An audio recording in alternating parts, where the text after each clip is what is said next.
Seettemberii 4 baatii 9 bara 2024 guyyaa hardhaa sharafni gabaa gurraacha yookiin hawwaala akkasumas bilaak maarketii kan jedhamu jechuudha. Hedduu dabaleetiin jira.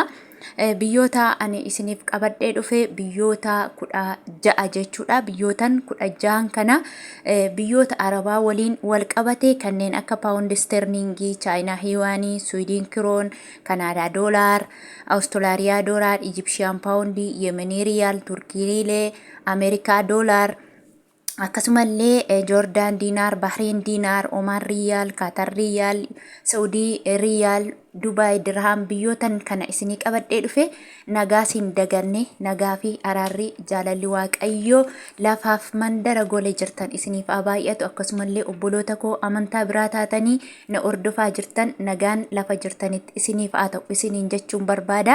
Egaa warri mana koof haaraa ariifu gara chaanaala kiyyatti dhuftan like, share, subscribe gochuun gara maatii kootti dabalamaa laayikiin keessan na jajjabeessa jechuudha. Namni viidiyoo koo daawwattan martin keessan like itoon godhin biran darbiinaa jechuudha. Egaa biyyoota ani har'a isinii qabadhee dhufe gabaa gurraachaani jechuudha.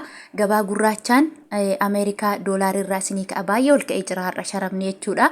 Ameerikaan doolaarri tokko karaa gabaa gurraachaa guyyaa har'a jechuudha 120 tuqaa 47 oolee jira. Egaa kunoo asirraa ilaaladha. Seettemberii 4 Seettemberii 4 jechuudha. Ji'a 9ffaa bara 2024 irra iskiriinshuut godhaa ilaaladhaa dhugaasaaf soba isaa isiniin jedha. Iskiriinshuut irraa ilaallachuu ni dandeessu Ameerikaa doolaarii irraa. Iskeeliin har'aa sharafni ol ka'ee jira. Biyyoota hundarrattuu daddabalee jira jechuudha. Akkasumallee inni itti aanu Turkii riileedha. Turkii riileen tokko karaa gabaa gurraachaa 3.53 oolee jira. Akkasumallee Yemen riyaalidha. Yemen riyaalli tokko karaa gabaa gurraachaa 0.48 oolee jira. Inni itti aanu Ijipshiyaan paawundiidha. Ijipshiyaan paawundiin tokko karaa gabaa gurraachaa 2.48 oolee jira. Akkasumallee Ameerikaa doolaaridha.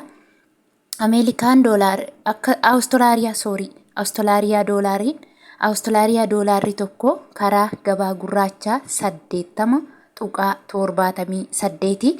Inni itti aanu Kanaadaa doolaaridha. Kanaadaa doolaarri tokko karaa gabaa gurraachaa garmalee ol ka'eetiin jira 89.2 oolee jira. Akkasumallee Swiidin kirooniidha. Swiidin kirooniin tokko karaa gabaa gurraachaa 11.66 oolee jira. Inni itti aanu chaayinaa hiiwaaniidha. Chaayinaa hiiwaaniin tokko karaa gabaa gurraachaa 16.94 oolee jira. Akkasumallee paawundi sterlingiin tokko karaa gabaa gurraachaa 57.89 oolee jira. Inni itti aanu Bahrein dinaaridha. Bahrein dinaarri tokko karaa gabaa gurraachaa 319.49 oolee jira. Inni itti aanu Joordaan diinaariidha. Joordaan diinaarri tokko karaa gabaa gurraachaa 169.94 oolee jira. Inni itti aanu Kuweet diinaaridha. Kuweet diinaarri tokko guyyaa har'a garmalee ol ka'ee jira jechuudha. 394.5 oolee jira. Eengadda kaleessa haga kana miti ture. Akkasumallee inni itti aanu Oman riyaalidha. Oman riyaalli tokko karaa gabaa gurraachaa 313.10 oolee jira. Inni itti aanu Qatar riyaalidha. Qatar riyaalli tokko karaa gabaa gurraachaa 32.80 oolee jira. Inni itti aanu yuuroodha. Yuuroon tokko karaa gabaa gurraachaa 133.20 oolee jira. Inni itti aanu Dubai diraamidha. Dubai diraamni tokko guyyaa har'aa 32.81 oolee jira. Akkasumallee Saudi Arabiyaa riyaalii. Saudi Arabiyaa riyaalli tokko akka Itiyoo bilaak maarketiin jedhutti 31.10 oolee jira. Garuu akka gabaa gurraachatti daldalaan Saudi Arabiyaa ergaa jiranitti immoo haala kanaan isiniif hin erganii iskeelii birrii keessanii yookiin yeroo hundaa kanan irra caalaa irra deddeebi'ee dubba'u namoota haaraa dhufaniif jechuudha. Maaf daddaftee irra dabartu akka warra kaanii jechuu ni dandeessu. Namoota haaraa dhufan giraa gabbaa isaanii galuu dhiisuu danda'a. Sababa kanaatti irra deddeebi'a jechuudha. Kanaaf Saudi Arabiyaa abbaa 5, abbaa 10, abbaa 100 jedhameetu birriin isinii ergama jechuudha. Fakkeenyaaf birriin keessan 5,000 gadi yoo ta'e guyyaa har'aa 32.80 olee jira jechuudha. 32.80 yeroo isiniin jedhu tokko isheetu 32.80 otoo hin taane birrii qabdan fakkeenyaaf 2,000 yoo ta'e 2,000 baay'isuu 1,000 hiruu 32.80 jettanii argattu. Akkasumallee namoonni birriin keessan baay'ee ta'e 5,000 ol 5,000 hanga 5,000 olii hanga qabda yoo ta'e immoo 32 olee jira jechuudha. 32 tokko ishee otoo hin taane isinis akkamiin baay'isuu qabdu? Fakkeenyaaf 5,000 qabdu yoo ta'e 5,000 baay'isuu 1,000 hiruu 32 jettanii argattu. Kaalkuleeta jalatti namni tokko sin daguu hin danda'u. Daldalaan kamiyyuu kan isinirraa fudhatu taaskii kan jedhani riyaala 50 qofa isinirraa fudhatu. 50 yookiin itti dabaltanii kennitu yookiin qobaatti kennitu. Yoon kanaachi herrega keessan haga isaan siniin jedhan 32, 33, 31 yeroo siniin jedhan akkaataa ani amma siniin jedheen herregattu jechuudha. Kanaaf isin nyaachuu hin danda'anii jechuudha. Maaliif namoonni tokko herreguma keessallee nama nyaatu jechuudha. Boruu isaaniin beekan herregan beektu jedhanii si nyaachuu danda'u. Akkaataa isaan herreganiif akkaataa atitti herregdu waliin nama dhaha jechuudha. Kanaafuu yeroo hundumaa birrii qabdan kumaan baay'istu jechuudha.